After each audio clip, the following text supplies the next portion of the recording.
So today guys, we're here at SM Dasma para sa Araw ng Kalayaan, trabaho para sa Super Pinoy's Job Fair. So tara, samahan niyo ako. Trabaho agad job fair and one-stop shop ay bahagi ng ating pagdiriwang ng Araw ng Kalayaan. Maraming naghahanap ng trabaho at ngayong araw, mas pinalapit ng SM at DOLE ang oportunidad sa mga Pilipino. Nandito tayo sa SM Job Fair kung saan iba't ibang companies ang handang magbigay ng career opportunities, interviews at possible on-the-spot hiring. Perfect to guys for newly graduates, job seekers, and career shifters. Alamin natin ang kwento ng mga applicants, employers, at iilang hired on the spot. So what's up guys, I'm Ian James and I'm here with... I'm Wendell from Asia Brewery Incorporated.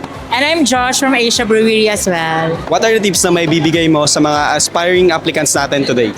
Siyempre, be confident and be yourself. So para mas makilala ka namin ng lubos, so kinakailangan mong magpakatotoo and para mas maging fruitful or maganda yung maging conversation natin during interview.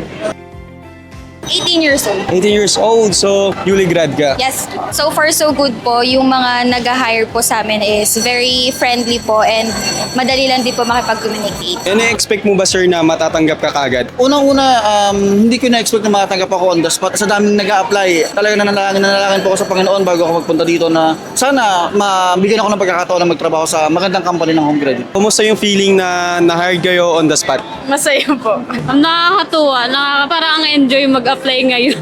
Hindi hassle. Walang ka-hassle-hassle. I would really encourage na mag-participate sa mga ganitong events, sa ganitong job fair kasi sobrang helpful talaga nito lalo if you are a job seeker. So I'm really grateful din sa Peso and Dole sa pagkakandak ng mga ganitong event and of course in partnership with SF. So sabi nga nila, tara,